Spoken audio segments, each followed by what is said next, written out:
April 2nd meeting of the Clark County Clean Water Commission to order. And the first action is roll call. Tracy Taravallo, Here. John Chahell, Present. Alejandro Cortez,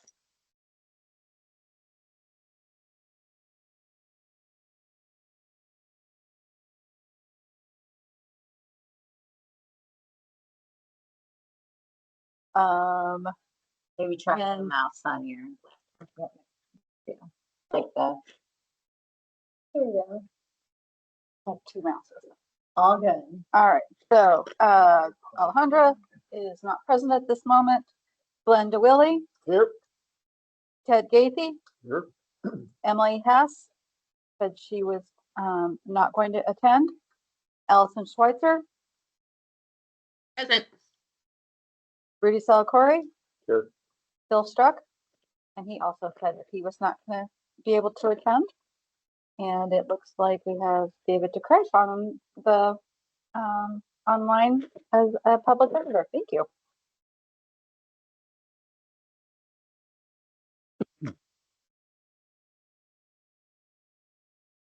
Back to you, Ted, and Yeah. maybe before we get into approving everything, we can do the Want to do introduction. introduction? Yeah. Rudy and Allison. Hi, Allison, and everybody. I'm Rudy Salacorey. Been up here a year or so on the Clean Water Commission. I work for the Cowlitz Indian Tribe as Habitat Restoration Conservation Program Manager. I kind of built that program from the ground up. Did that for about 14-ish years, and then I was Conservation Director for Friends of the Columbia Gorge, and now I'm at the Northwest Power Conservation Council. I've lived in this county much of my life. I raised kids here, and now I have grandkids here, so I'm connected. Wonderful. Great to meet you. Allison, do you want to introduce yourself so Rudy has a chance to know a little bit about your professional background and why you joined the commission? Absolutely. Great to meet you. My name is Allison Schweitzer. I'm a program project manager actually for King County, so a jurisdiction much farther up north, but it's a remote job, so I live down here. I work on pollution identification and correction programs, so I find and fix sources of fecal pollution and make sure that our surface waters locally stay clean. I moved to Clark County in 2022. Down with my family. I have 2 young kids and my husband, and we are thrilled to be here and putting down roots, and wanted to join this commission to connect more with stormwater down here and surface waters, and learn more about kind of local efforts out here with stormwater management. So excited to be here and great to meet you. Awesome. Thanks for that. Any other introduction? David, do you want to introduce yourself as a member of the public? Yes, my name is Dave. I'm a member of the public. I've been here 3 years in May. I'm quite curious about my local water quality. I'm glad to be here. I'm glad it's open to the public. And that's about it. I'm out of town actually right now, but I try to be involved as much as I can. And Rudy, we talked a little bit before when you arrived, but again, John Chappell, retired Forest Service employee. I was a threatened sensitivity program manager for the region. Prior to that, being forest fish biologist and district fish biologist, worked for the agency for 31 years. Thanks a lot. And just for the record, Alejandra Cortez just joined online. Great. And just for those in the room, want to confirm that you pressed your little button and your mic's green, just so that everyone's getting. It appears to be screen, yeah. All right, back to you, Ted. Yeah, the next order of business is to approve the February 5, 2024 meeting summary. Are there any changes, additions, corrections to the meeting summary? Not, I would entertain a motion to approve the minutes, or to approve the meeting summary. I move that we approve the February 5th meeting summary. A second? I wasn't. You I'll can go there. second. All right, Who was that? Allison, Allison. Okay, thank you. moved and seconded to approve the the meeting summary minutes. All those in favor signify by saying aye. Aye. Aye. Opposed? Hi. Anyone opposed? Motion carries unanimously.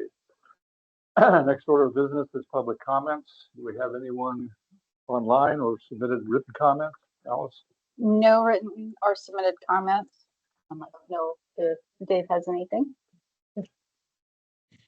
So with Yeah. that, we'll move. I was curious about this time of the year with the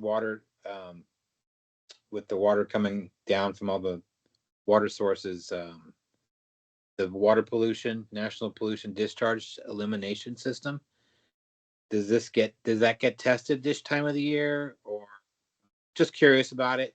I've been hiking a lot this year and noticed that Lacamas Lake is pretty full and it's getting a pretty good discharge out of the Lacamas Park area. So just curious how that all works. Well, I'll offer you just kind of a generic statement about the National Pollutant Discharge Elimination System. The permit that the county holds and is managed by the Clean Water Division as an ongoing 24/7, 365 commitment. So singular events or spring freshets or anything like that, yes, they fall under that permit.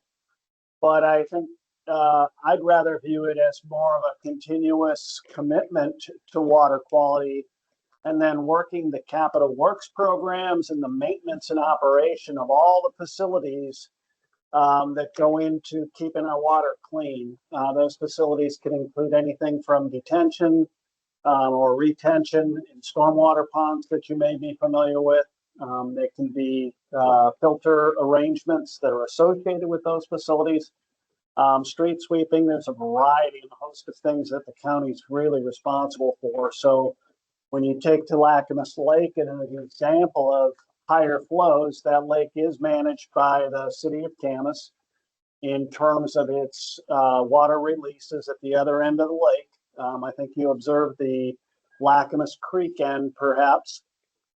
And those flows are monitored and managed seasonally. So that hopefully the lake can be balanced between being somewhat flushed of the nutrient load during the lower part of the rainy season, and then replenished with water to hopefully take on a boating season and keep the nutrient management problem in check.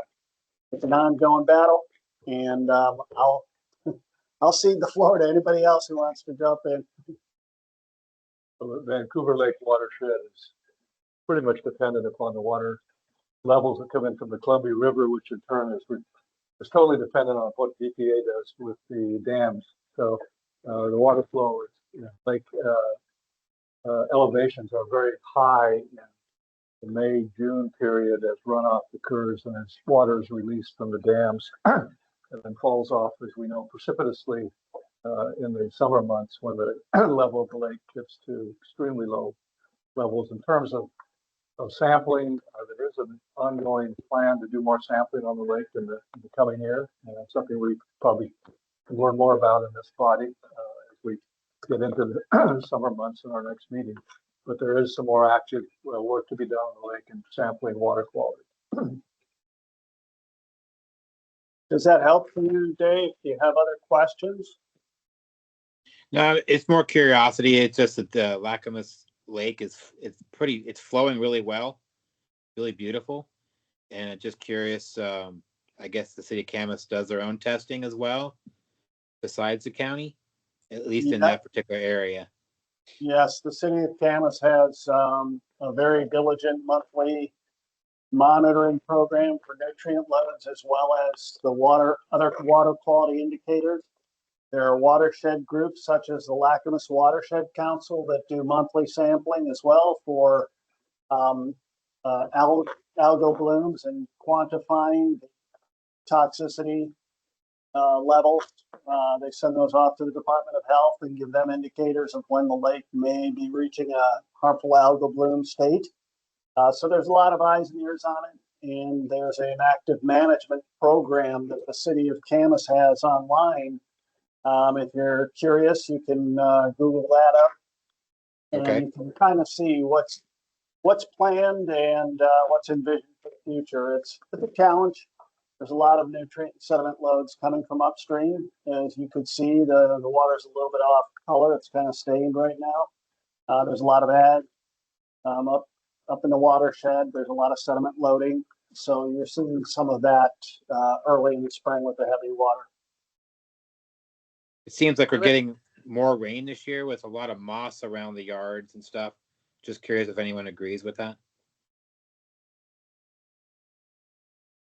It's been a wet spring. It'll definitely happen.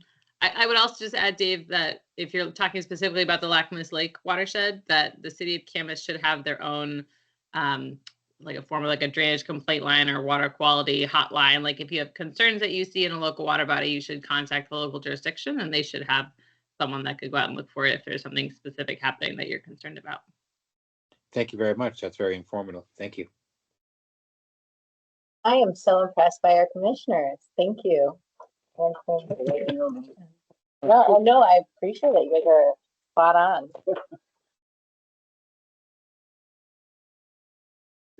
Our next order of business is unfinished business. And first is the 2024 annual report. This is an action item. I assume that we're looking for approval tonight for the 2024 annual report. Correct. Okay, so I would open it up for discussion by commission members.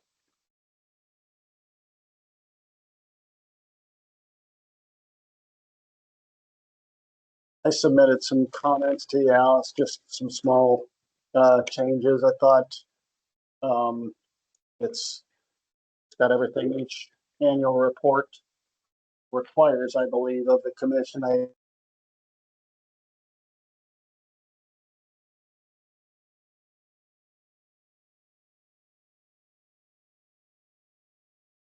It looks like the room muted themselves. We can't hear you anymore.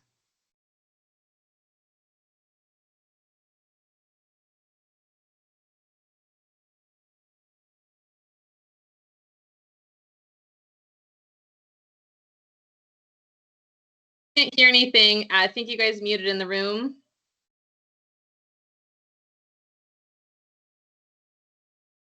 Just me? No, okay. Alejandro can't hear either. Yeah, can't hear.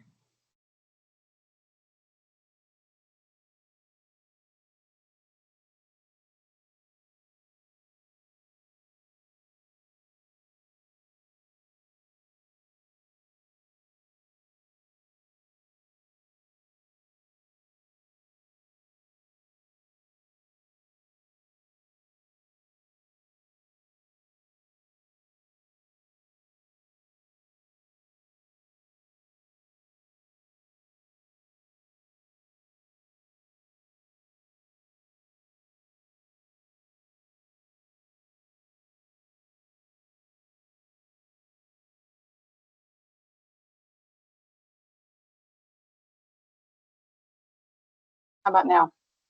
Can you hear us now?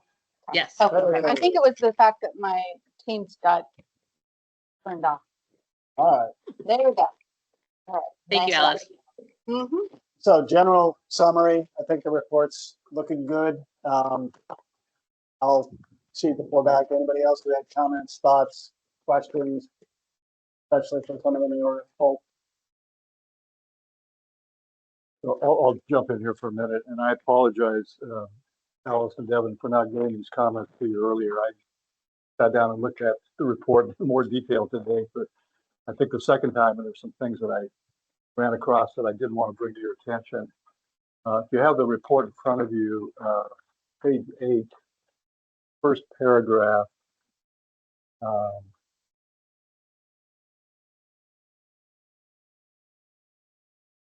Actually, it isn't the first paragraph.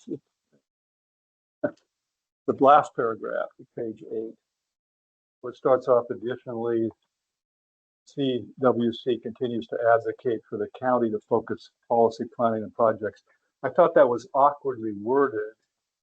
Yes, maybe something to the effect that CWC continues to advocate for a more collaborative approach in the county's policies, planning, and projects.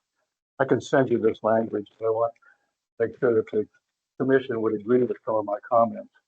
And I think the language further on in that same paragraph was suggested by one of our former commissioners, Josh.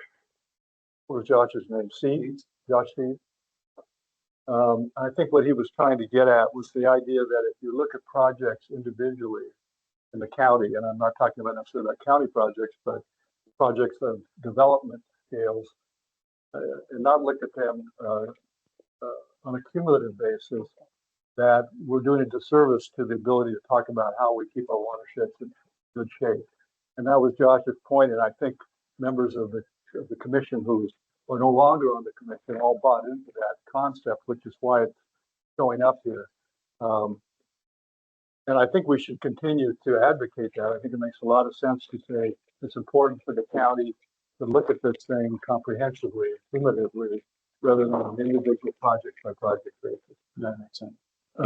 So that's the kind of language that I kind of rewrote to make it more clear what Josh was getting at and what I think the commissioners on the commission at that time agreed with.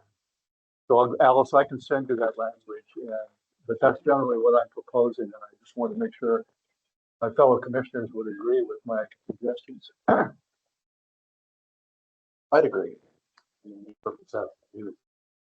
I mean, from a regulatory standpoint, I guess you have to look at each project individually, but we have to look at the impacts cumulatively, otherwise we're missing everything. Yeah.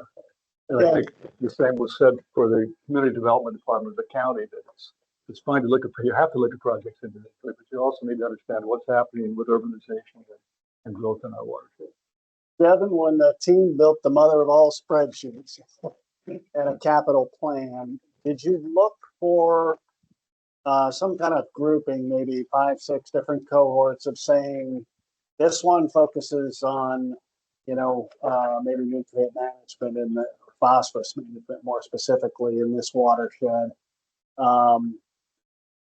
Some way of categorizing this cumulative kind of impact to see, hey, we're throwing 5 projects in this watershed against this type of a problem that DEQ is, highlighted, or some other way of measuring that. Great question. Before I answer, I just want to confirm that everyone online can see the screen being shared and also see the room. And here, Tracy, you can't see.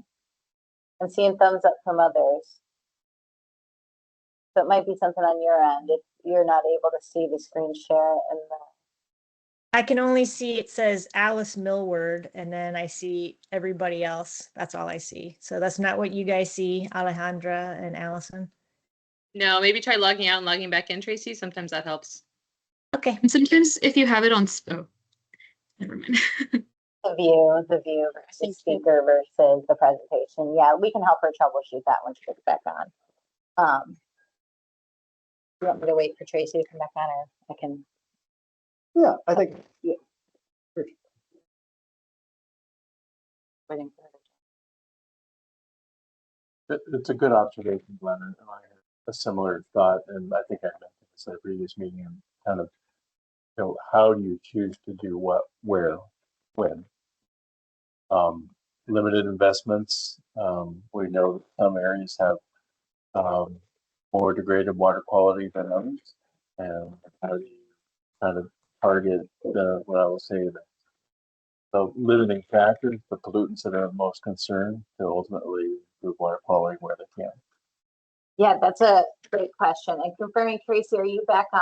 I think it might also have to do with your view. If you click on more, the 3 buttons, and then. No, logging back on fixed it like Allison suggested. Oh, perfect. I love that. So great question. Through there is a prioritization process in our capital plan that considers areas with the most degraded water quality, which we have that monitoring and assessment team that is out in the watershed They're doing long-term status and trends monitoring.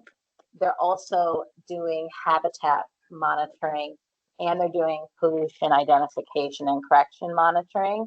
So all of that water quality monitoring data is used with land use data to identify the areas that have the greatest water quality concern, the highest amount of imperviousness, where we know that stormwater treatment is needed.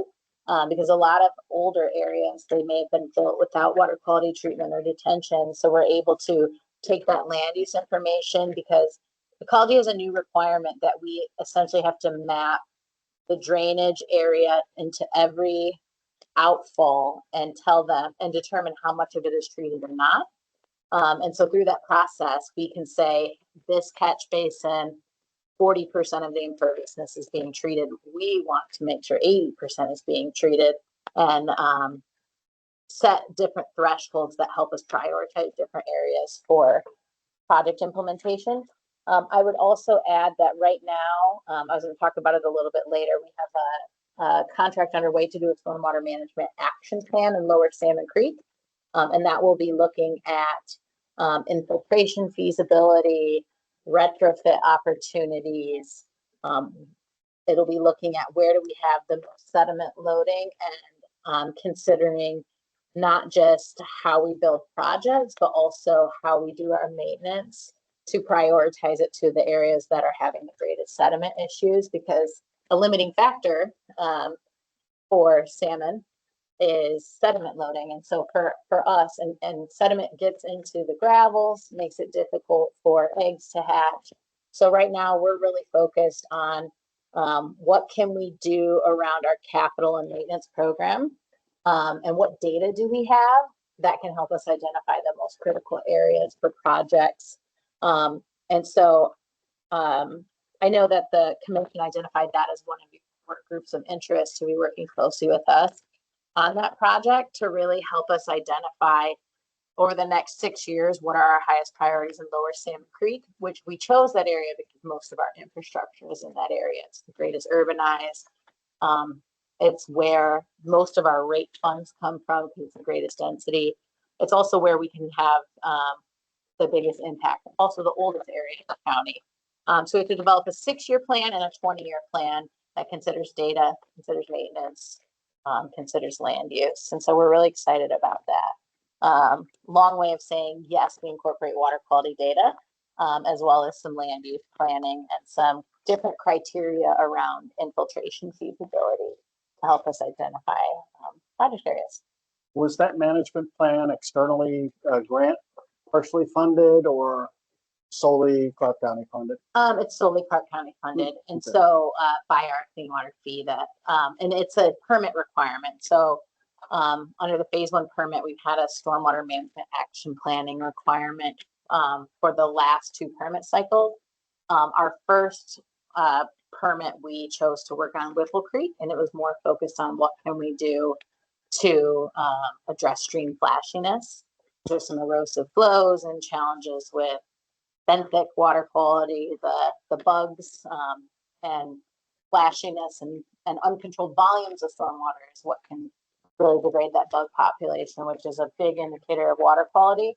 So we focused there. And then the second one was focused on a subwatershed in Mill Creek 2, where we were evaluating our development standards and really assessing our development standards, achieving the water quality treatment and the flow control that's needed to reduce downstream erosion. So this study fortunately continues the work in Mill Creek and builds off of it, but also expands it to look across the rest of Salmon Creek. We've done a lot of planning downstream of I-5, but those urbanized areas in Curtin Creek and Mill Creek that are upstream of I-5, we have less planning work done. So we're going to be focusing on capital planning there, but looking holistically across the whole Lower Salmon Creek in the urban growth area for asset management program development. And the consultant will be making recommendations on how we can make changes to our monitoring program to make sure we're getting data about effectiveness of our stormwater actions, which we're also, that's the main goal of our Lower Columbia Urban Streams program, that our monitoring team implements the contract with Ecology, similar to like the SAM program in the Puget Sound. That whole funding is focused on doing monitoring to to assess the effectiveness of stormwater management. So we're starting to think about if we change our street sweeping practices or we start this pipe asset management program, how can we make sure we're setting up our monitoring program in a way that we're getting pre-implementation data and post-implementation data so we can look at the Impact effect from the- of our increased investment. That's great. Yeah, I might set this blind a little bit. That's wondering if it's- Thank you. And that was a great question. And I will also add that part of that contract too is the team has had a prioritization criteria for a long time to figure out where we should do capital projects. And we're asking them to look at our prioritization criteria and make some recommendations if there are things that we could be better considering or incorporating to help us continue to make improvements for our program. So they'll be looking and making recommendations all about how we do capital. Within the next quarter, where is that time horizon? Yeah, it's a great question. It's a 2-year project. So we're looking to sign a contract by May 6th. It'll be going to council. And then we will be, that's a 2-year project. It needs to be completed by March of 2027. So we're very early, which presents a great opportunity. Jeff is aware, or Jeff and Rod are leading on that, and they are aware that this has been made a priority by the Clean Water Commission to plunge the work group into that process. Yeah, very excited. When do we expect our first report from? The first report on that? Yeah. I would say, that's a good question. I would need to go look at the timeline. Report on progress or an actual written like draft report? Progress. Well, I don't. When's our next October? I would say we can bring those updates to every Clean Water Commission meeting. They're not getting started till May.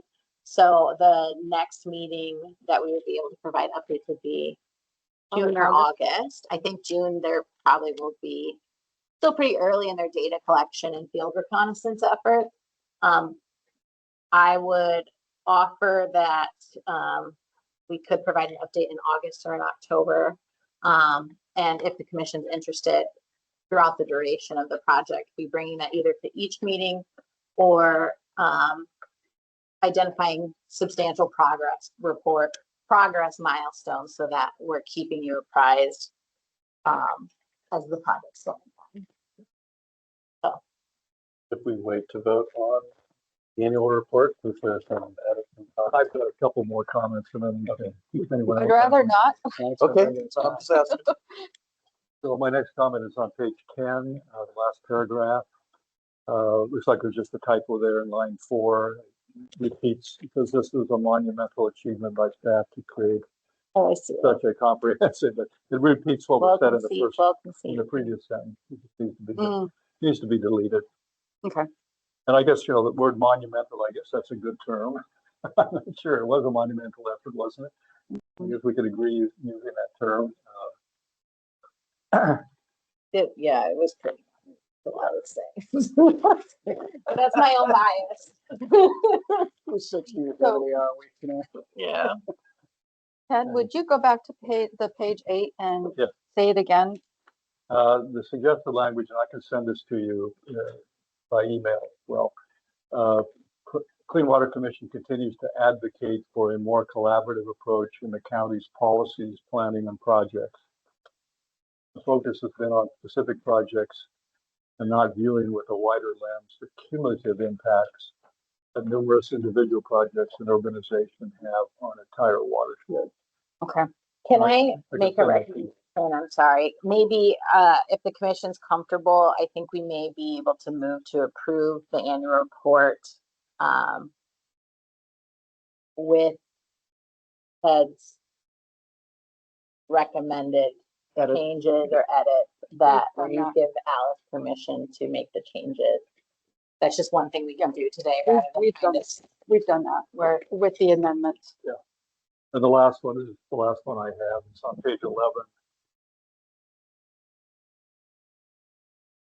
which is a summary of our 2025 action plan and recommendations. The last paragraph, again, is a repeat of what was previously in the report. So that can be deleted. And then I would suggest in number 5 that the Department of Health is one of the entities we want to have more collaboration with. I think we talked about that in an earlier meeting. The whole idea of, we're concerned we have a septic systems in the county, specifically in the Salmon Creek watershed. I think Department of Health, County Department of Health, is something we want to do as well.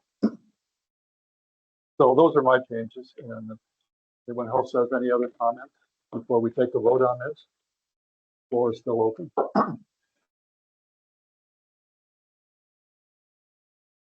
If not, then I would entertain a motion to approve the Clean Water Commission 2024 annual report. As amended. I wasn't moved that we accept the 24 report as amended. For a second, I second. okay, so moved and seconded to approve the 2024 annual report. All those in favor signify by saying aye. Aye. Aye. Aye. Anyone opposed? Motion carries unanimously. And just a question, once the changes are made, then that's sent out via email or is that posted in a site? Yes. We will, I'll have it, I'll make sure that it matches with Ted's. Yeah. Then I'll send it out to him via DocuSign, and after it's signed, then I'll Okay. send it out to everybody. Put it on the Google Docs, so it will be posted on our website.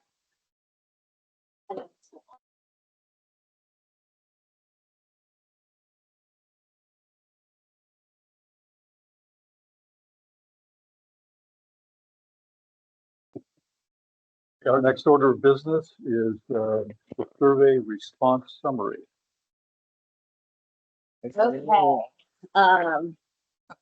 And just a quick thing on the on the work session. Oh my goodness, what? I didn't vote for that one. I know, take it off. Too many. It just wants to open What is something it up. doing? Yeah. There we go. Oh, it's, Craziness going on. And there's actually 2 extra mouses. I have 4 mouses. Okay, yeah, just get rid of the ones you don't need. No, it's earlier, but I it's have a been neat managing this one. Anyway, so just so you're aware, we're looking at tentatively the council work session on the morning of June 4th. Probably be about an hour. We'll know, and it'll be hybrid. And once because there's a process, and so once we have been approved and been confirmed by council with the date and the time, I will let you know. But if and I sent out a hold the date appointment calendar invite to you guys earlier this week, and if not, I can send it again.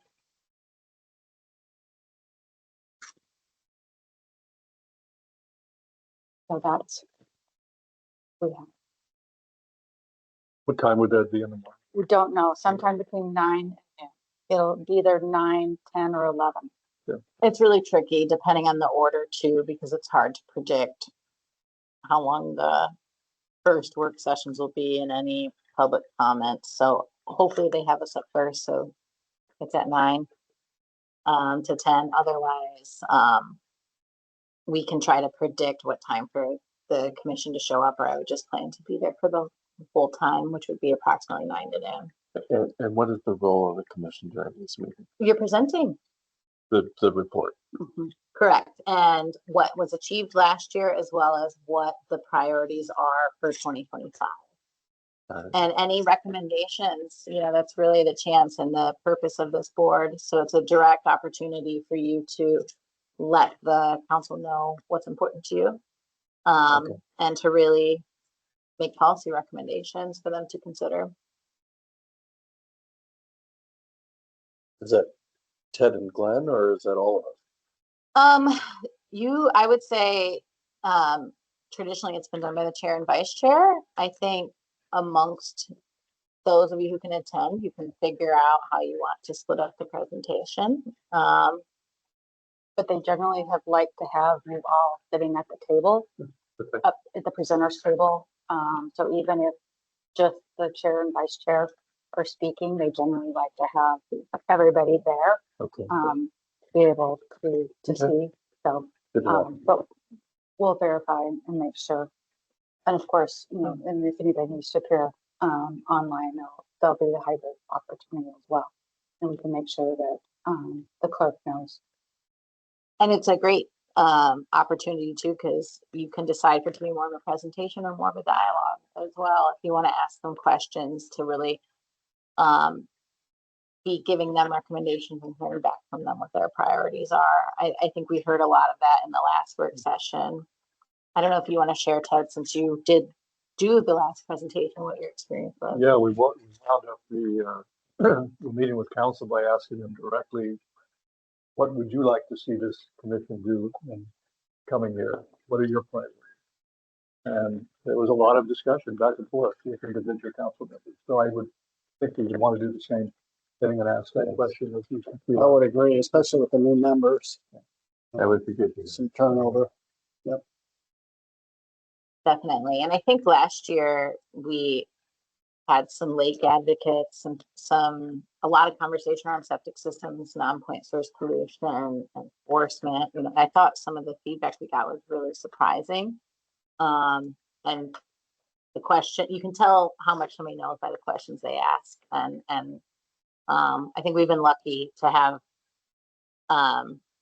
advocates for the environment over, you know, even pre our new council. So I don't even really know what council's interests are in clean water, with the exception of working with Councillor Young and Councillor Marshall, who Chair Marshall, sorry, who have given more feedback on what their priorities are. But as far as our new council members like Will Fuentes and Councillor Matt Little, I haven't had a chance to interact with them and ask them what their priorities are on clean water. We spent a lot of time with council last year through the rate study. We haven't actually had direct interaction through a work session with council yet. We've had a few things get approved, but we haven't had a dialogue with them yet on clean water. So this could actually be the first It could be. exchange. Okay. They've received an overview of the different departments and divisions. I would also say that the new council is aware that we went through this rate study, that our clean water fees were increased, that compared to other departments, we aren't facing the same budget issues. I think there's an understanding that we are increasing our staff and delivering new services.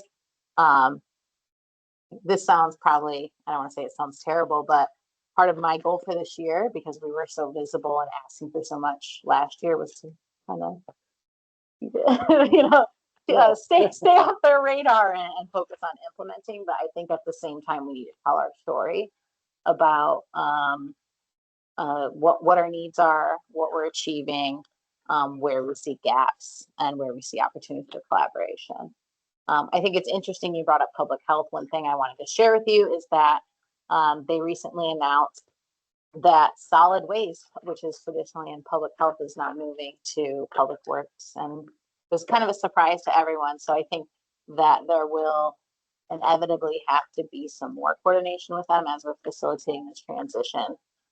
Septic will still live in public health, but we are inheriting a whole new responsibility as a department that we're still working through the details on. Where are the people going to sit, for example? Like those are some of the small details, but also just how they'll fit into our team and what direction public works will take on solid waste compared to public health. And that's a very recent announcement that was made by our county manager.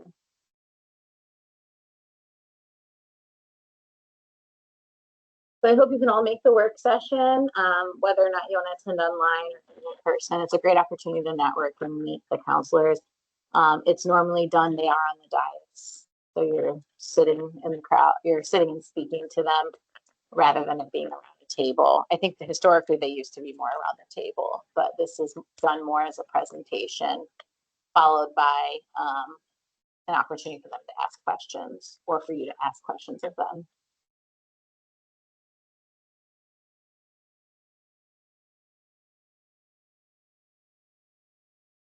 And it's here. It is down, it is on the 6th floor over here in the council chambers. Yes, and we'll make sure you have all the information. I would say for now, save the date. I'm really looking forward to it, and glad that it's a little earlier this year. I think we wanted to do it April and potentially May, but the availability of the commissioners, the availability of the council, and the schedule, and our availability, unfortunately, weren't able to make it till June 4th.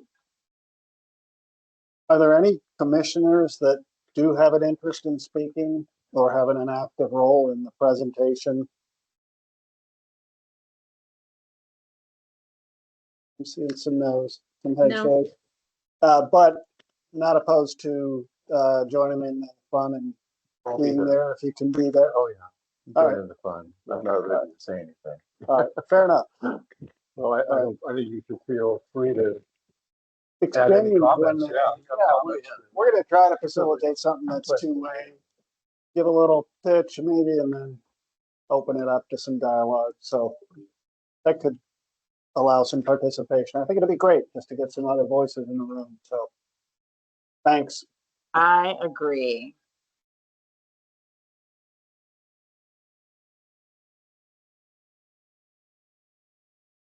Anything else on the work session? Ready for the survey. Survey says. Okay, I was gonna put an image in that said that, and I wasn't sure how it would be taken. I love Family Feud. So I just wanted to say thank you to everyone who completed the survey. It was really helpful to get a sense of what everyone is interested in. I'm gonna try to speed through this. So here is what we landed on recommending. I think some of the challenge with this is that anything over 4 becomes a quorum, and then it has to be a special meeting where we have to do Open Public Meetings Act, and it makes it a little complicated. So what that means is that some people were placed in areas based on assumptions around your interests and expertise. However, this is all negotiable before we finalize, but for non-point source pollution and climate change, we decided to combine those, and we can have a discussion around that. I think one of the things I struggle with is a lot of the work that we're doing around non-point source and climate change overlap, especially as it pertains to repairing and restoration.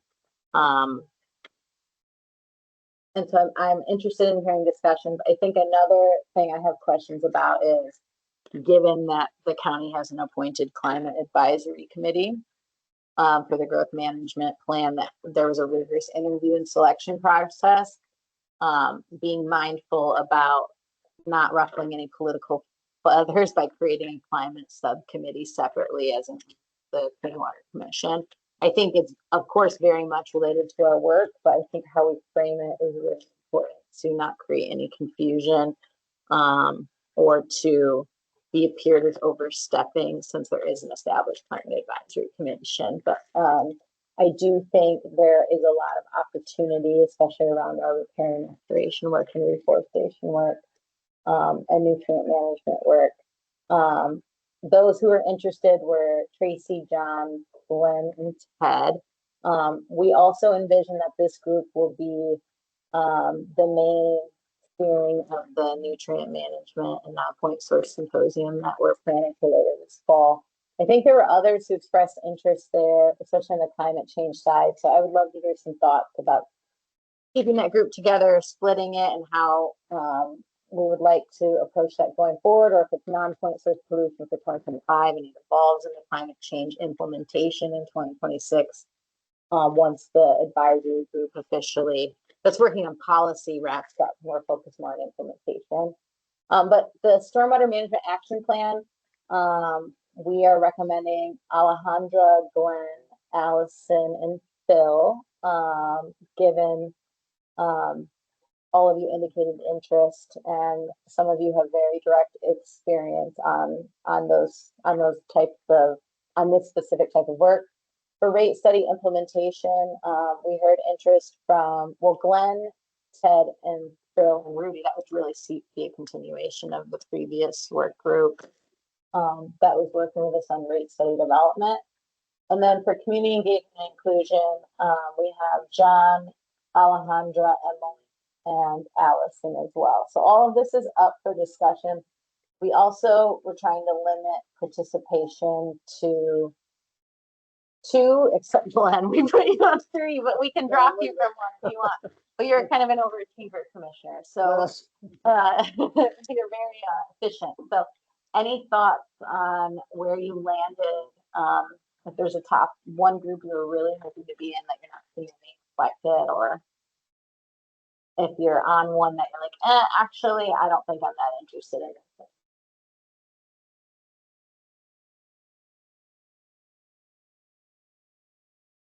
I know I was particularly interested in the non-point source pollution, but I'm totally fine being on other work groups. I'm not in a tizzy about it, but if someone's looking to switch out of it, I'm also happy to switch in, whatever that could look like.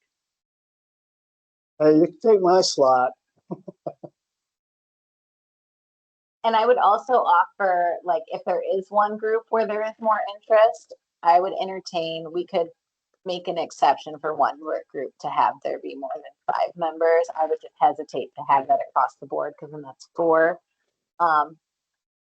So that's something that I would propose for the commission to consider. We would just have to follow the OPMA rules, which we can do. So if we want to, I think there were others that indicated interest in non-point. I don't have it directly in front of me. Rudy, I know you indicated some climate change, which I think would also be a really good fit. Come in wherever you need to. PM coach. So is there anyone who isn't interested in being on the non-point? I'd say drop me. Just stick with 2, do 2 well. Are you sure you love lake stuff? I don't know, but I honestly, there's a piece of me with the rate study implementation and the capital work program and working with Jeff and crew that I think I'd really enjoy that. So yeah, so do 2 well, but I think the public meeting thing is a real thing. Yeah. And if we can keep it under 5, that would be so much easier administratively, because it's hard to get scheduled coordinated enough as it is, and then to make the public meeting out of it and even just the fact it would be a struggle for you to be able to even collaboratively Make decisions. or even edit documents or all of that. So it's another body. it could be a potential nightmare. Workable, but okay. Going back to you, if we added you to non-point, is there one area that we have you listed that you would be interested in giving up? You're talking to me, Devin? Yeah. Yeah, I'd be happy to give up the SMAP, the Stormwater Management Action Plan. Okay. All right, so we can swap you off that and plug you into non-point. Tracy, I see your hands up. Yeah, Devin, I'm trying to clarify for myself. Did you combine the non-point and the climate because of the climate advisory group? Is that what you said? I was struggling with this about establishing a separate climate focused policy group while we have an active climate advisory committee. I would recommend the commission form more of a climate change implementation arm. Because at this time, the county has an appointed group that will be wrapping up soon. And we'll be shifting to implementation. Okay. So I'm open if we want to have a 5th group and decouple it. I just didn't know if that would make it easier for people to join what they were interested in joining if you decoupled it. Because I personally don't really see the problem with having a separate climate change group when there's a climate advisory board, because it's a different focus.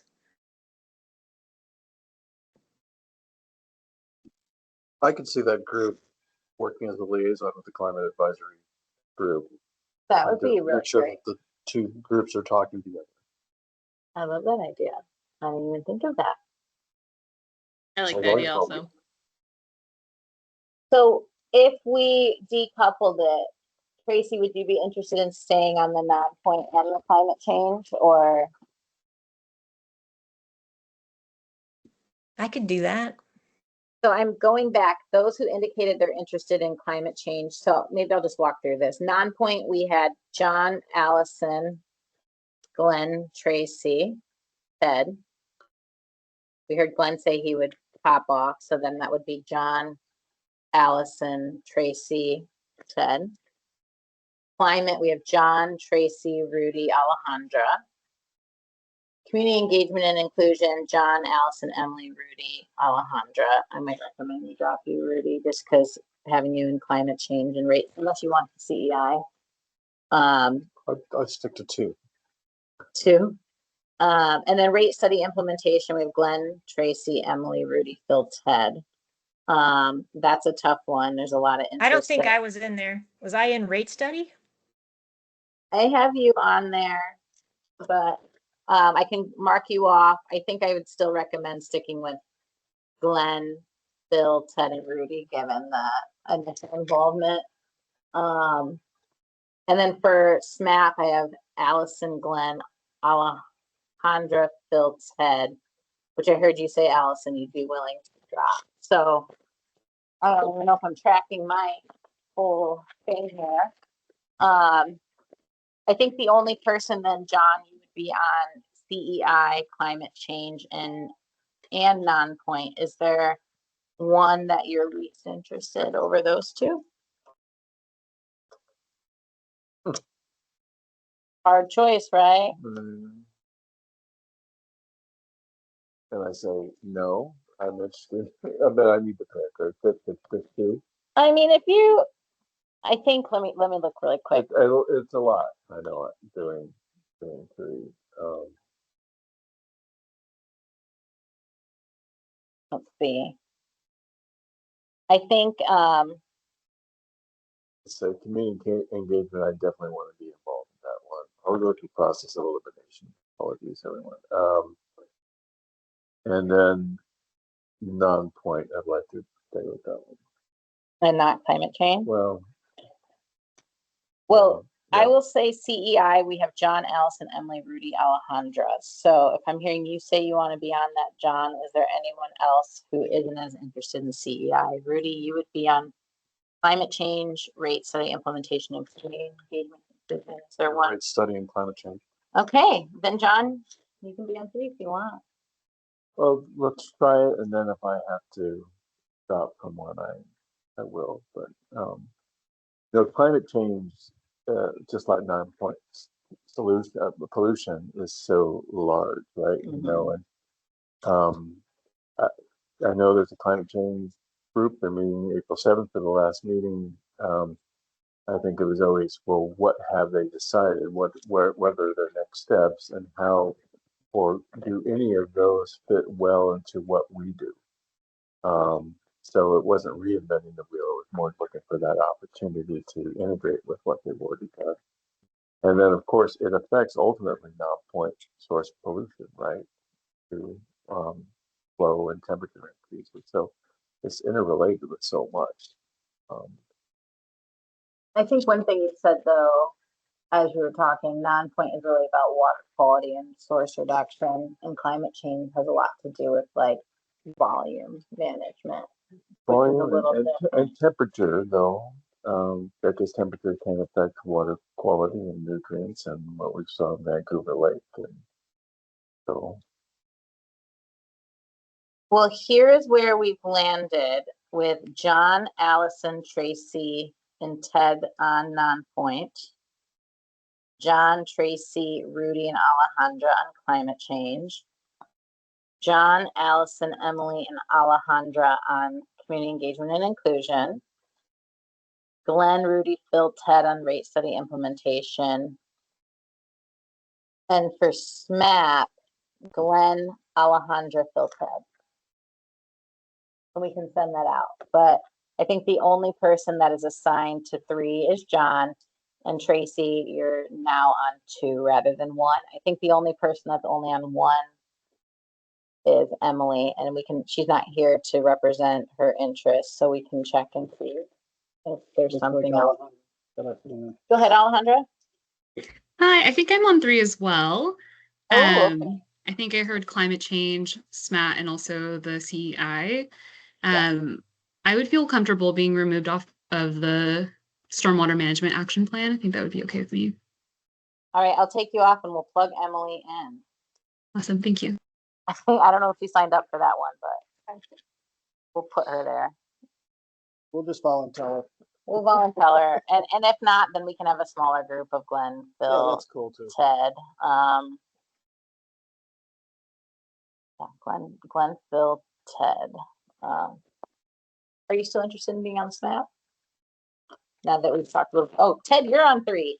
Non-point rate study implementation in SNAP. Is there one in particular? What's the third one? The Stormwater Management Action Plan. That was about like, all right, we'll take you off. So now Matt, okay, I understand what you're saying now. You're Yeah, doing acronyms like SNAP. Get the snapper. So right now we have Glenn, Emily, and Phil on the Stormwater Management Action Plan. Removing Allison, Alejandra, and Ted. And that was very technical.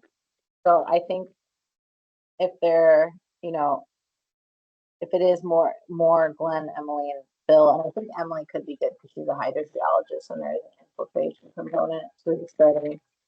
But we can see how this goes as an initial Yeah. run and then see where we adaptively manage.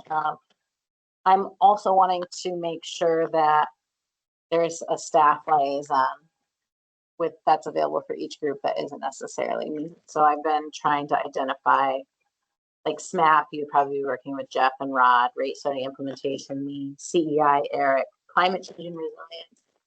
We have Julie Christensen and Marley, who are doing a lot of work there. And then non-point source nutrient management, probably going to be working.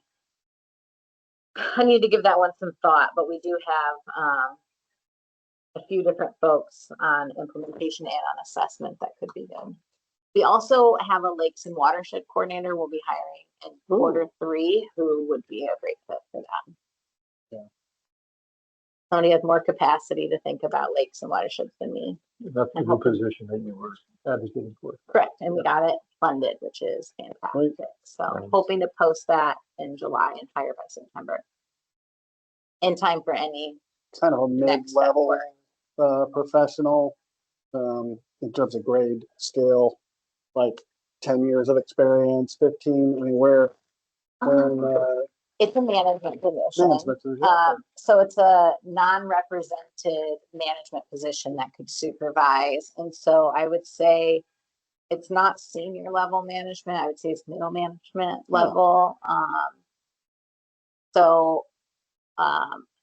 The position, we have a few others on our team that are in program coordinator 2 positions. So like our grants and special projects as a program coordinator 2, our permit manager will be a project coordinator 2. And so it's definitely somebody who's not super green, but also doesn't have to be super tenured. yeah, enough to get it lifted and moving forward. And Yeah. be like dedicated and fully like that is their core Focus. responsibility. Yeah. So doing some of that watershed wide, like talking about cumulative impact tracking. I think that's a key component of that job too, for them to have a sense of the implementation happening at the full watershed scale and be able to tell that story and track all the implementation with the monitoring to like bring those connections together. Nice. Okay. Any other questions about the work group?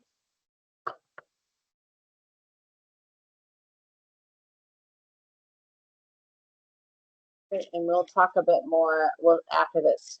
Send out an email with an associated staff liaison. But I'd say the work group are also, you do not have to have staff present to. And I would encourage you to feel some ownership over what you decide to make your focus. I think the one that is a little less creative is probably the rate study implementation, because we already have a set 62 actions that there's some creativity there around adaptive management. But I think non-point source climate change and community engagement is a lot of opportunity. We thought the SNAP, we have some rigid things. I think a technical lens, but it's a little more, there's a little less gray because we have certain standards we have to meet, but there is some creativity too. Yeah, I think for the ones that we have infinite creativity, we need to set reasonable expectations. Some of these are very large topics, and so what is realistic to accomplish in the time we have and what people have. Yeah. I think so. And also figuring out, are you really advocating for policy funding? Is it program development? Is it research or studies? Is it how we synthesize and look at our programs? That will be up to the group to really decide, because there's unlimited, I feel like there's so many options when you say climate change. The group could take a really restoration focus. It could take a water quantity focus, assessment focus. I think it's what has been done and how is it being used, and what are the opportunities for further integration. I like that word, integration. Down to something different. I think it's probably something that hasn't been programming. Yeah, whether it's prioritization or monitoring. I mean, again, it's so large that how is it being considered with the various assessment tools that are available. And I would add, related to that, we have hydrology stations. So we have a lot of information around stream flow that I think a lot of private developers reach out to us for it, because they need to consider in their modeling how we're considering it in our planning. There's probably room for making a better connection, integrating. I'm going to adopt, this going to be one of my words of the year, integrating.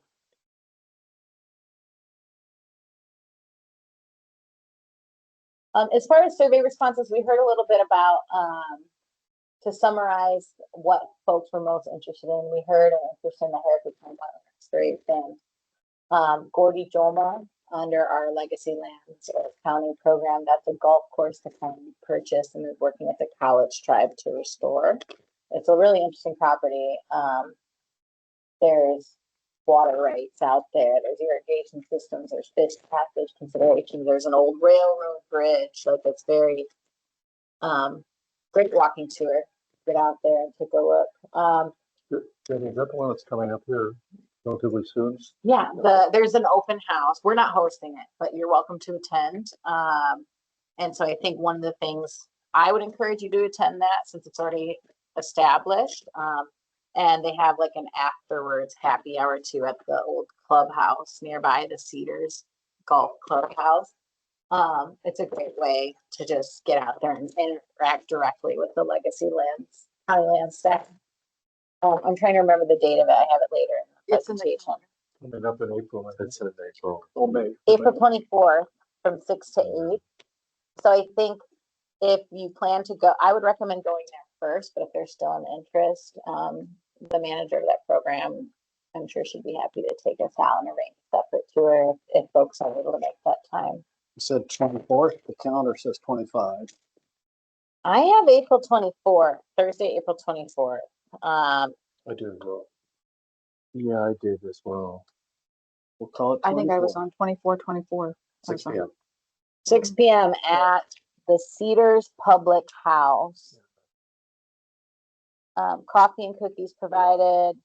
There's also a WebEx option. I would say too, it's unclear to me if there's a tour. So if what you're interested in is walking the site, that's something we could arrange separately. Well, it starts at 6. Starts at 6. Our team has went out there and walked it. We walked it last because we helped pay for that partially.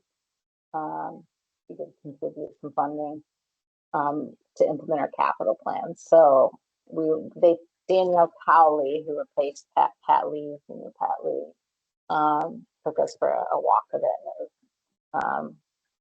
It was an awesome walk. We could do that formally or informally. There was a thought on the topics that you have displayed, trying to integrate or do a field trip that would integrate several of them in a day, or I'm gonna see what I separate can ones? do. Mhm. There's no promises. We're working on it. Yeah. So a lot of it's gonna depend on your schedules and on what our staff schedules Yeah. are, and realistically and feasibly what we can get done. Like cranes, I think everybody wanted to do cranes, but they're gone. So it'll be next winter, so it'll be next February, Yeah. March. So, I've already got that, in the works. So there may be some things that overlap, and, they'll be March, April of next year. So, this is at least, this gives me the tools I need to be able to plan more effectively your schedule. This is what I needed, was to get your priorities so I can make your experience the best that I can. So this really helps me.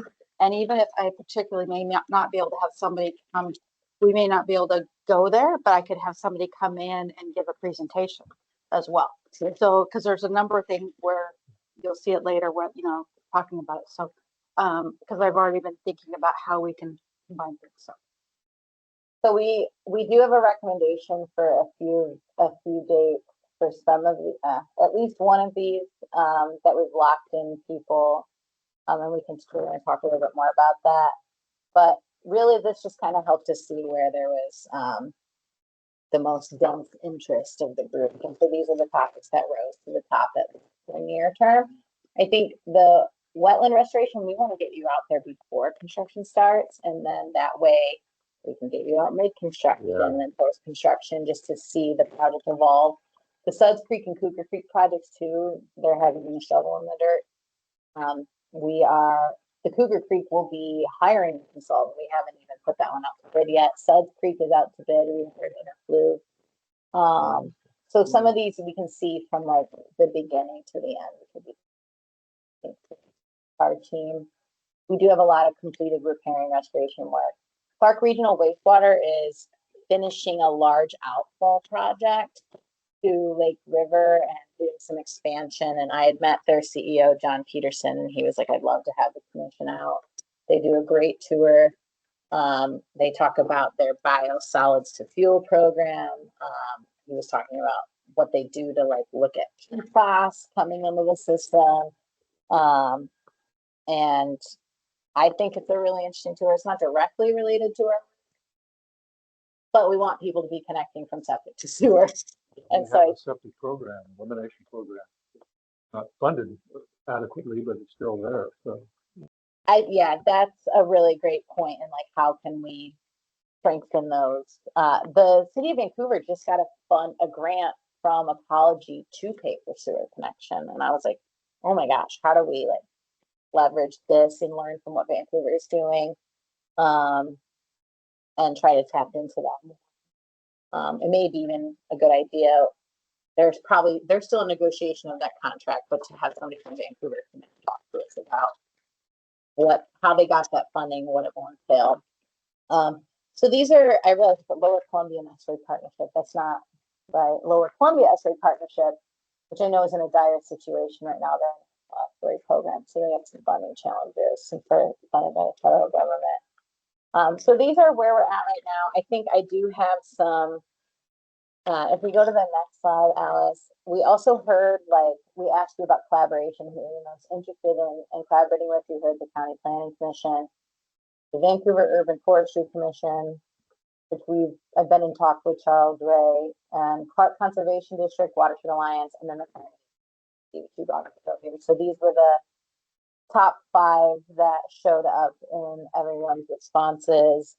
And we can help create those. I think we have a recommendation in the next 2 months for one of these groups. And I heard you mention the Climate Advisory Committee, which I think would be a second really good one to start with.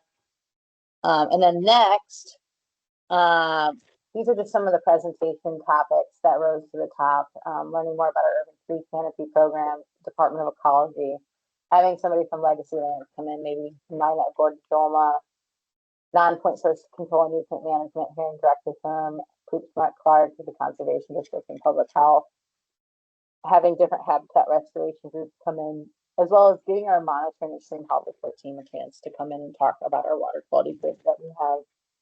And then inviting Eric in to talk about our community engagement programs and activities around adopting a grain, change behaviors to reduce nutrient and pesticides, and some of the regional partnerships underway through stormwater partners and follow the water.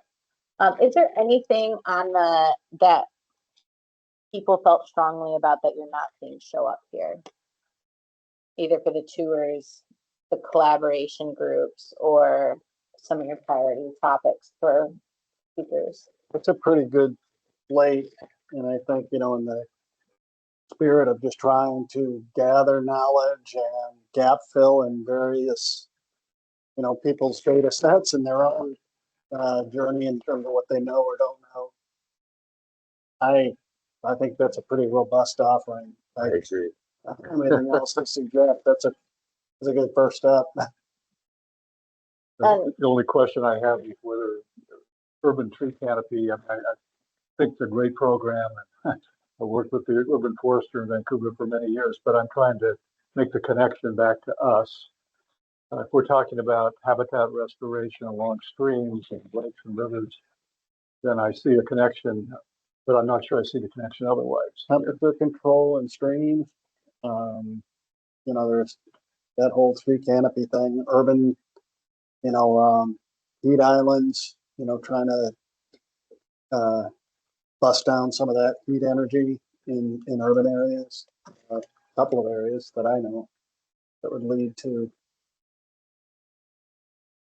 John, it looked like you were going to speak up, and then we'll go to Tracy. No, go to Tracy. Tracy? I know as a backyard habitat certifier, they want people to remove their lawns and add add trees that are going to be large canopy to reduce the amount of water that is running off. So that's another point of that. Get rid of your lawn.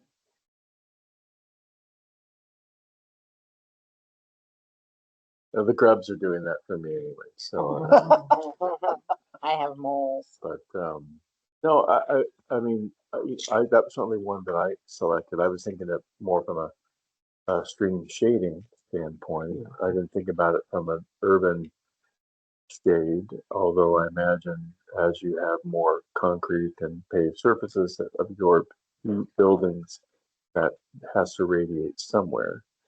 So it'll be interesting to see if that, or to what degree it affects water quality. I think part of the original thought around this was we are in the process of finalizing an urban tree canopy assessment for the first time in Clark County's history.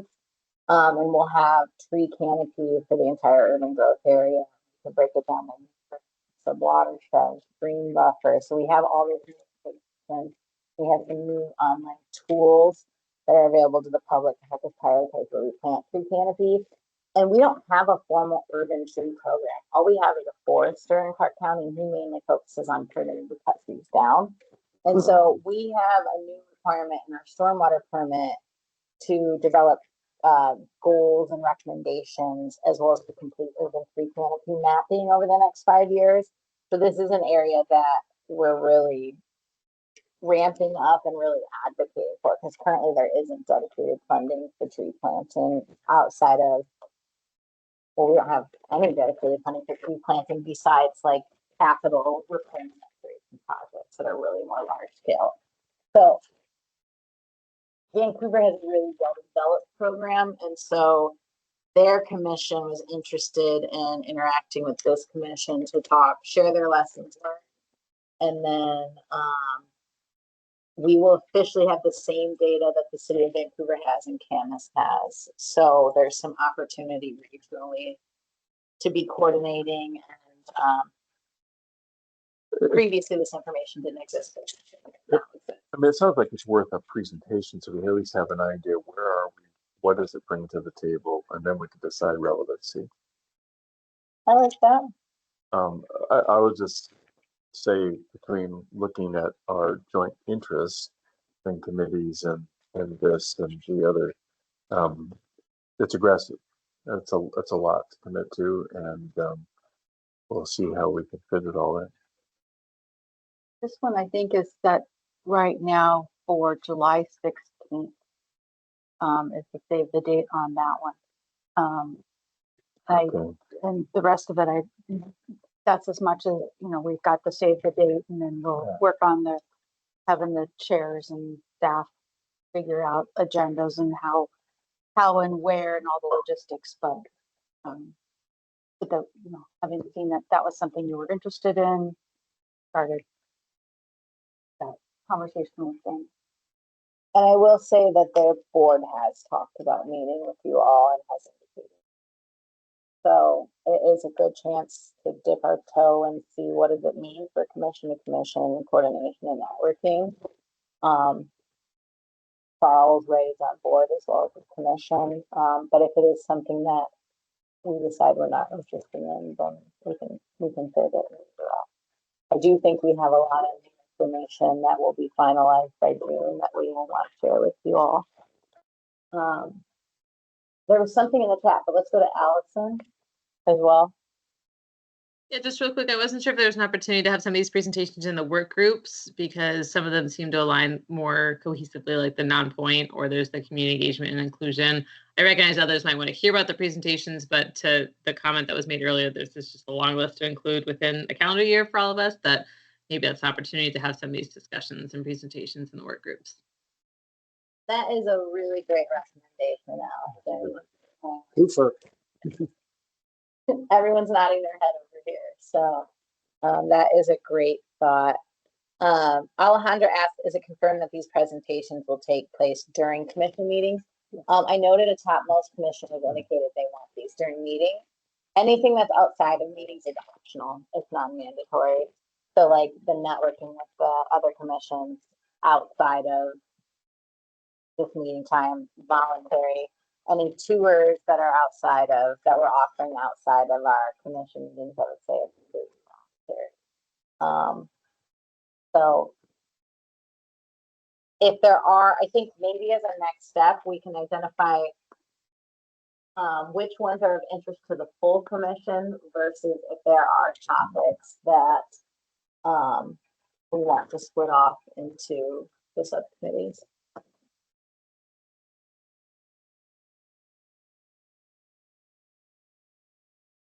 I wish,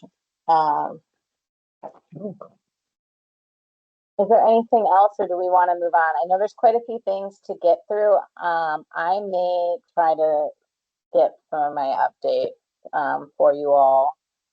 And Alex can distribute the slides to share with you. But before we shift there, Ted, do you have anything? Just checking where we are on the agenda.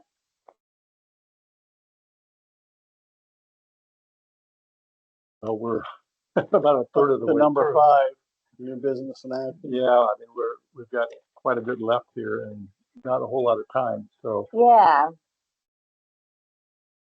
I think I could abbreviate. I outlined in the PowerPoint. Alice just went through them. Essentially, slides 17 through 29 through 30 outline all of the annual dates. So there are quite a few conferences coming to town. There are quite a few open houses. There's an update on save the date for our next Vancouver Lake Tag meeting that will be going out.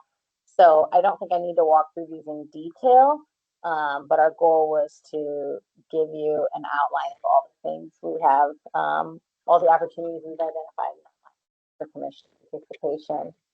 I won't walk through those, but you can take a look at these and you can get a sense of maybe an RSVP or a soft RSVP to see who's interested in attending what, especially the optional ones. I think the only one that we've tried to plan for a commission meeting at this time is our June 4th meeting. we have held for the Heritage Farm tour. If folks are available, if that is not an ideal time, but we're going to construction in July, so we would miss it, unless we had a special meeting. So we thought it would be a good opportunity to get out to the farm and see it at our next commission meeting. Is there anyone who can't be at the June 4th meeting? Anyone opposed to having the Heritage Farm wetland restoration pre-construction tour during the June 4th meeting? Okay. It'll be fun, and then we'll be out at Heritage Farm. Sweet. So I think I'm trying to figure out what to prioritize updating you all on. Oh, this is a good opportunity. Let's take a step back, Alice, to slide 32. I would like to get a sense. So recently we've been trying to think of more ways to engage the commission. I want to acknowledge, thank you, John and Tracy, for coming out to the tree potting event. Glenn and Emily also recently participated and supported a consultant selection for a design project we have.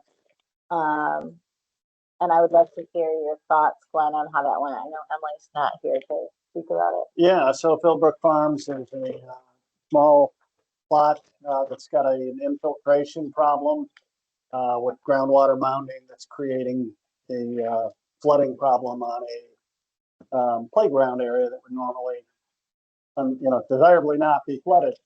So it's impacting use there and safety. And 2 consultants applied for the RFP. 4 of us formed a mini selection committee using the county's selection processes and scoring matrix. And we independently created a score on Excel, sent it back into Jeff. Jeff consolidated, and then we had a kind of an outbriefing discussion to ultimately arrive at this, final decision for recommendation of selecting the consultant on that. I think we were unanimous in who we selected. It was a pretty clean choice, it seemed. Lessons learned: it gave us a great opportunity to meet some more staff, though we know Jeff pretty well. Just another staff member and interact and gain knowledge and finding out what they view in terms of importance of managing consultants that do the work and the qualifications of those consultants and the challenges. And so I thought there was really good collaboration on that alone. And Emily and I both just like, thumbs up, let's get some more commissioners involved in some more of these. We think it's a good thing. So I'm volunteering you guys, but I think it was a worthwhile exercise. And I know many of you have probably already done that before. So it's not necessarily new. It's a pretty easy scoring rubric and great exchange with staff. So Great. We're very excited. That project has been a challenge for a long time. And there hasn't been funding for a solution. We actually have funding to implement a solution, which is great. Tree potting, John or Tracy, you want to share anything about that event? Well, they had a pretty big objective of getting a lot of the trees potted. This was just one of several sessions. It was good to get to meet everyone, and my first time actually learning how to properly pot a tree. So no, it was a good event. Tracy, do you have anything you want to add? I'll just say I always love volunteering with the Conservation District and meeting people from the Clean Water District. Yes. We have some nice people. I'm also a Conservation District super fan, so. Well, Devin, you were there too. What did you think of it? I really enjoyed it, and I'm always looking. I think one of the things I care about as a division manager is it's really easy to get sucked into the politics, the budget, the detail, and so I try to create enriching team building opportunities for our staff as well. So it's really nice to get out there and just see people putting their hands in the dirt, potting trees, and like it gets us out closer to the work that we're supporting, which sometimes we don't get that. We're stuck behind our desks. So I had fun. I think as far as, the only thing I want to add on this is that we do have some RFPs coming later this year. In October, we'll be hiring a consultant for our community-based public-private partnership program development that is around workforce development and bioretention maintenance. I think the second one that I meant to put on here was, well, one, the urban tree canopy assessment will come out, and so we're trying to figure out how to share that message, how do we carry that work forward.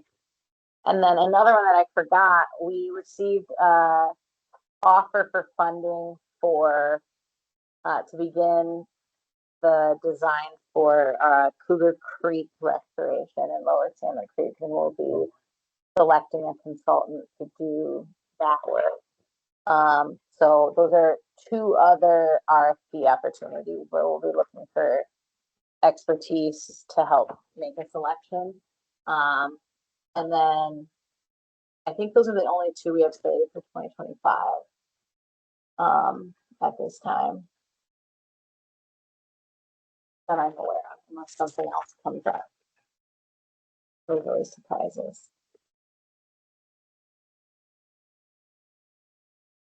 I want to make sure everyone else has time to talk. So the rest of the slides just say we have new staff. We hired 4 people. We were able to promote from within. Mentioning what's up next, we have 3 new positions going out for Q2. We're back hiring as well. So we're actually hiring 5 in Q2, and then we have 3 more in Q3. So we have 8 new staff we need to hire. Yeah, it's very time consuming, but it's fun to meet new people, and we still are recruiting for the 8 positions in road and operations. If you haven't already seen it, there's been a lot of positive press around our tree planting events. There's also a really nice video highlighting it, collaboration between parks, roads and maintenance and clean water to get trees in the ground. I also wanted to mention that we were just offered, we were successfully awarded a grant through the Lower County Fish Recovery Board that will pay for us to replace all of our stormwater filter cartridges, over 2,518 stormwater vaults with phosphorus filter media improvement. So right now we don't have phosphorus treatment in all of our water quality treatment, and so this will officially replace them all and have phosphorus treatment in all public facilities. Right. And we're changing the requirement in the code and manual. Facilities have to. It's a good step forward. There was an article in the Columbia last week about the 6 ppg to the substance that's so fatal to coho salmon and other species that they've now developed a media. Well, it's not media; it's a soil sort of capture thing. Is that something we're looking into as well? Yeah, that's a big part of our stormwater management action plan. Part of 6 ppdq binds to sediment. And so the main thing we can do to keep it out of our streams is to focus on maintenance. And right now they're finding that bioretention facilities are the best way to filter out 6 ppdq, which is like the filter strips in the rain gardens, the more nature-based stormwater facilities. So between our stormwater management action plan and that community-based public-private partnership that is focused on bioretention, those are a way we're getting at it from an assessment and a planning perspective, but by also like building a workforce that the biggest challenge with building these facilities is maintaining them. So we have 600 that we've built, and like they're all in disrepair because nobody knew how to maintain them because it takes your page change. So our public works staff was more familiar and trained on gray infrastructure maintenance. There's a knowledge gap and in their understanding of what it takes to maintain vegetated stormwater infrastructure and to even get the plants to establish. So unfortunately, what that means is some of these facilities, the plants never established or they're completely mowed down. And so we are partnering, we are looking to build training resources to improve the understanding of maintenance techniques for bioretention, but we're also looking to partner specifically with the private sector, targeting landscape companies that are looking to expand the type of work they do because there's so much work to do on bioretention, especially if it becomes a requirement, which we think it could in the next permit because of 6 PPDQ. So we're really focused on like, how do we like create an educated workforce that knows how to take care of these things. So the CBP3 work is on public facilities or private facilities? Public, we only Okay. maintain public facilities. Right, so can't there be some component to that of training and or integrated, crossover with your own staff for inspections and different things like that to get them maybe some of that industry knowledge? I think that would be great. I think the question is, somebody asked that question, do we intend to train up our staff and retain the workforce that is focused on vegetative stormwater infrastructure management? Or do we continue to partner with those that have that advanced, I would consider like, they have advanced manufacturing, like manufacturing's evolved from the working line,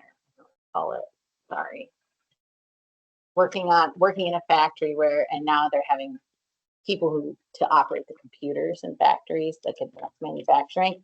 I would consider this landscape skill like advanced landscaping. It does take a very strong specialty in like understanding soil, understanding plants, understanding watering, being able to identify invasive species and things like that.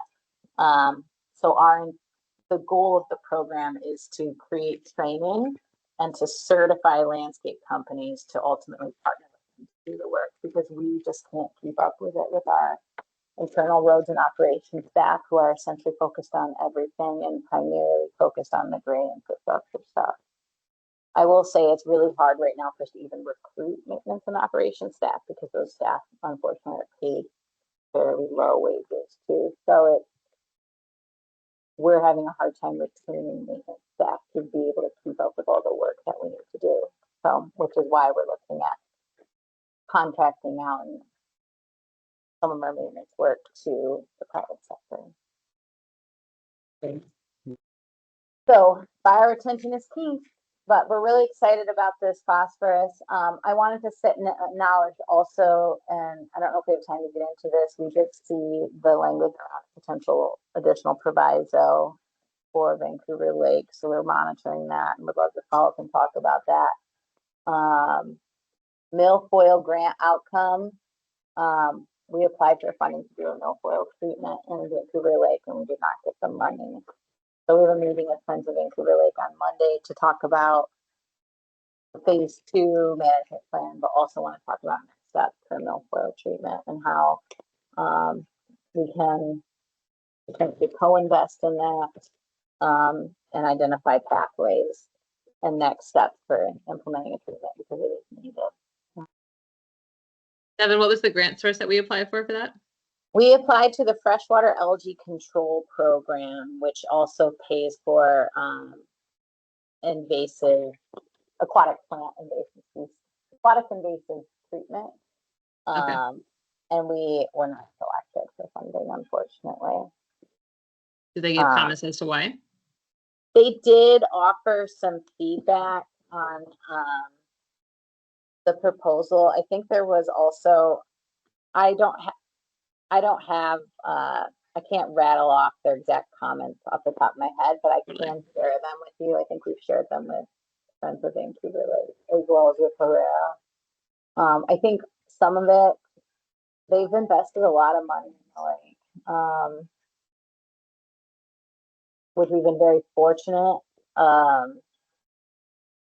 I'd have to go, sorry, I don't want to misspeak, but Jeff could better characterize the feedback that they had. Let me get back to that. I can pull it up. No, that's great. Thanks, Devin. Yeah. Hard to keep every little detail. Okay. There is a big stormwater conference coming. It's every 2 years coming to Vancouver, Tucker Hilton. I've been invited to speak. I'm excited. Our whole team's going. And municipalities from all over the state will be here. It's a really awesome conference. It's all focused on stormwater. Are you going, Allison? Awesome. Highly recommend it if you can float it. I think it's only like $200. I know that's a lot, but if you are interested and have the time, I would encourage you to check it out. Maybe you'll the weekend if you have to. Unfortunately, we don't have budget for commissioner training participation or conference participation, but it's something that we could talk about if that's ever needed, support is ever needed. But I encourage you to check it out. Maybe you can share these materials with us. Yeah, that's a good idea.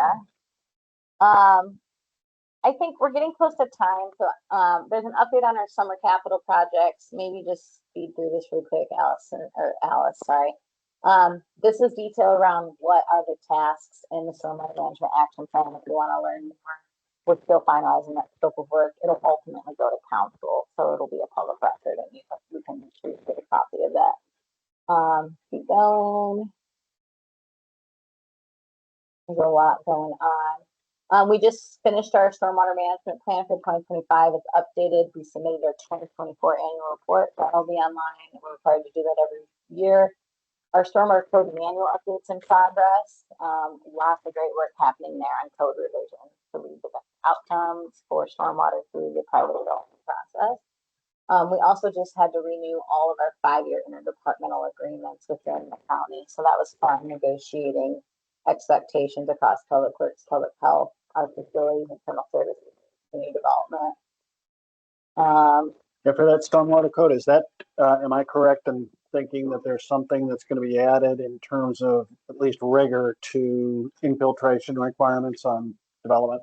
Correct. We Okay. are increasing the requirements around groundwater mounting analysis. We're also increasing the requirements around infiltration testing, including the methodology. And so what that means is it's going to be harder to say, my site, I can't manage stormwater, I can't infiltrate, and then they build large detention ponds, which is Right. great. And so it'll help make it more difficult to build antiquated DMPs, and you'll have push people more towards low impact development. So we've been working very closely with BEAD. We have OTAC leading that work. That's also going to change the requirements around phosphorus treatment and filter cartridges. Good. There's a lot of things happening. I think that could be, for those of you who are interested in engineering standards, that could be a really interesting thing to plug you into, or send you link to the past BEAD presentations. But we have to submit our manual to Ecology for them to review, 180 review, and the comments or the initial draft is due to them this summer, and then we have a year to finalize and be enacted. And historically, our division has done this completely on their own, and we don't. The person who was leading it wasn't document, so it was a high priority to me to have do this update. So I'm very, very thankful that we have that support and expertise, because it really is the biggest, most systemic way we can address issues that result from development. Yeah, the forward-facing development, things that we can control and arrest a little bit. I've seen some developments that just get steamrolled, in the appeals process. As good as the county's engineers are, listening and taking appeals and public support, it's no competition if you don't have the reg to really lean into, and the developers and their engineers are pretty creative and crafty to work right around it. And Very savvy people. there are. We're I don't think they're very excited about the changes we're making, but we have support. That's So, great. Yeah, that's great. I think last, I just wanted to let you know, this is wild, but our budget for 2026 kicked off this week. It's April. So I'm already in budgeting for next year. Our budget draft requests are due April 29th. So we're expected to make all of the requests for next year this month. So that'll be consuming a lot of my time. But fortunately, through the rate study, we've identified all the things we want to do in 2026, and we have the revenue authorized. So now we're just asking to be able to spend the money. So I'm not prepared at this time to walk through a list of what those things are, but there's new positions. There's a lot of maintenance work. I think there's some vehicle assets as well. And so last year, I think we submitted a record amount, like over 20 change requests for new expenses. This year will be pretty substantial as well. So the best way to, I'm gonna have to think about this. The county manager ultimately takes what we request, and the public works division manager, my director, Ken Later, has the ability to cut things that he thinks aren't a priority before he hands them off to the county manager, but it's ultimately the county manager that makes the recommendation of the final list to the council. So that recommendation to the council happens in November. So we still have a long ways to go until we know what's going to make it through our internal process and then make it through the county manager. Last year, she passed everything along. She removed nothing, but the previous year, we didn't get anything. So we don't know what'll happen. So wish us luck. I think that's, I know, Alice, we went through the annual report work session symposium dates. The only thing I was gonna say, that's coming up, is we did a big, we've been updating, we've been working on updating our web pages, and that took a lot of time, and we're hopefully gonna be having that go live, hopefully by the end of the month, sometime in May. So be looking for that. And one of the things is that, we would like to have headshots for you guys to be able to have. I think it's much better to be able to have a name and a face, and we're going to do a little bio on so that it's more interactive and you know, it's just not this list of names, and make it a little bit better. And also if you have photos, you know, it's still a great time to start thinking about the 2025 annual plan.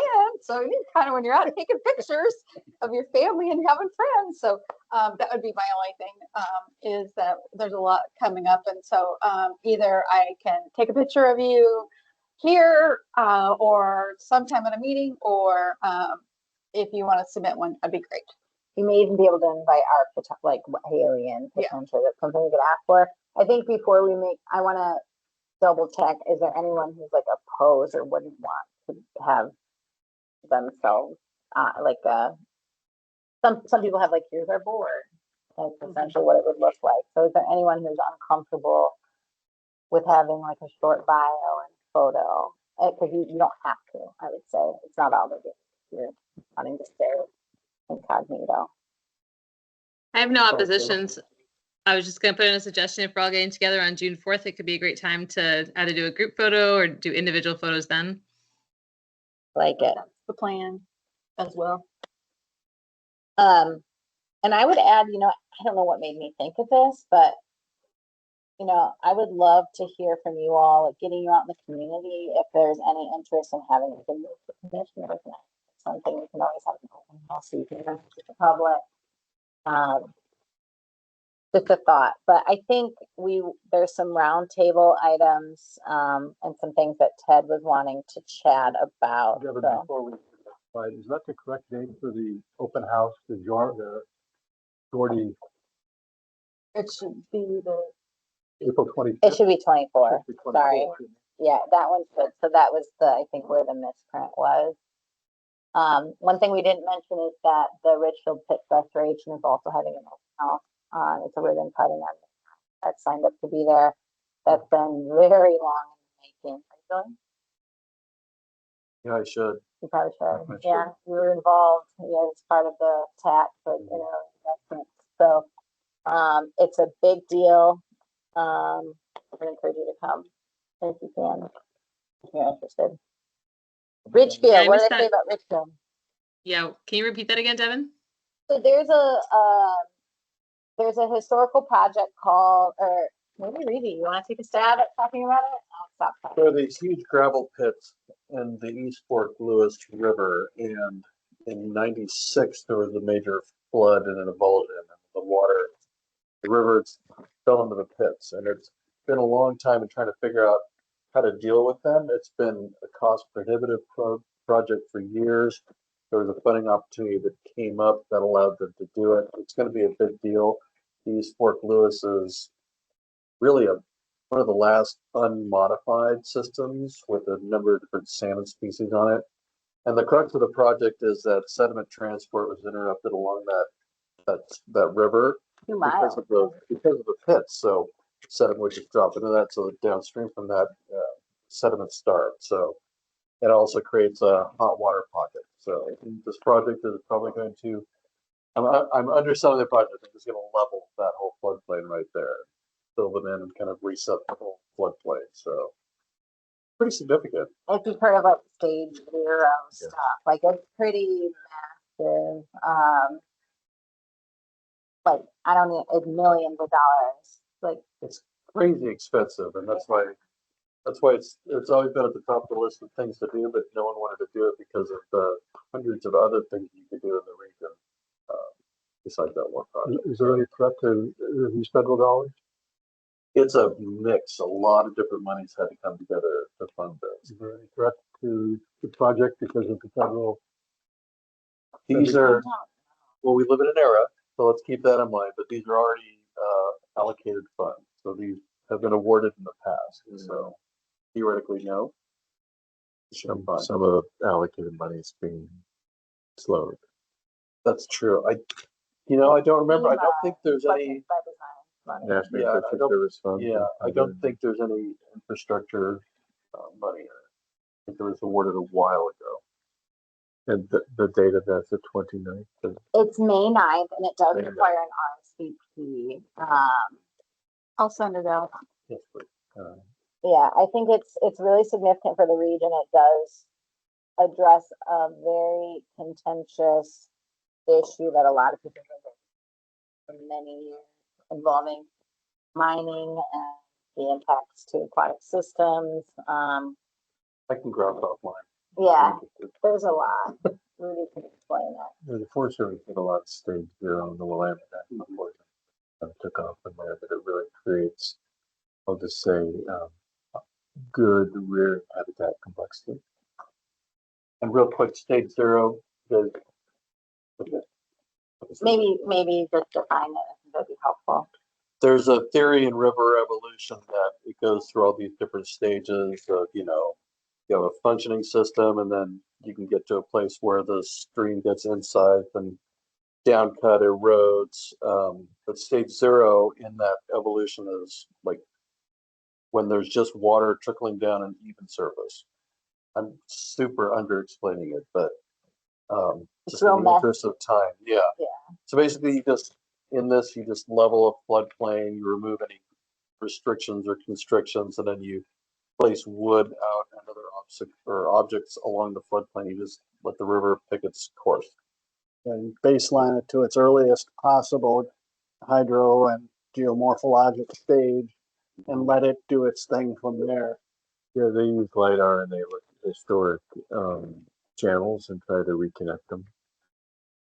And I'll, Tracy put into the chat, the link, and I will make sure that that's available too. And this is a large section of the river. It's downstream of Daybreak Park, if you're familiar. I do think there is a connection to the bridge that goes over the Daybreak Park. And what's really awesome is that the county is buying copies. So it's a large project. I think it's 2 miles approximately that will be restored in the middle, but then we're working upstream. There'll be a lot of other project opportunities. So I'm really excited. I think it'll be a really big day for the East Fork Lewis River. If you're able to check it out, sign up. I know there'll be a lot of elected officials there. I think Sue Marshall's cutting the ribbon, maybe. I don't know. I'll have to confirm who's going to be there. There's going to be quite a few people. Okay. Maybe we get to, Ted, I know you had a few things you wanted to discuss at the end regarding format. I mean, roundtable discussion. I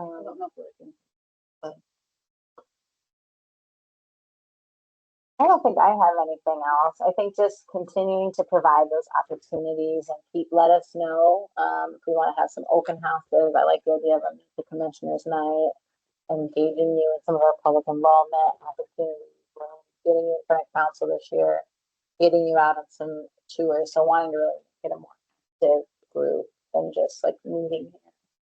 So we're making those connections. I think we have about 7 minutes. Ted, you wanted to talk a little bit about how the group is meeting? Well, just briefly, I'm probably speaking from a old school perspective here, but I find hybrid meetings to be less than effective in a lot of ways. On the other hand, I don't want to discourage attendance, particularly from our commission members. I was hoping in that survey we could have some kind of a question about, you know, how do we feel about hybrid attendance at these meetings? And didn't quite come up there, but I guess I would pose to my fellow commissioners. My goal would be to see as many people as I can around this table versus on the screen. But on the other hand, there may be constraints that don't allow you to do that. So the number one goal is attendance. And I don't want to discourage that. I just throw this out for discussion. But can we get more people around the table at our regular meeting and use hybrid as kind of an option when it becomes necessary?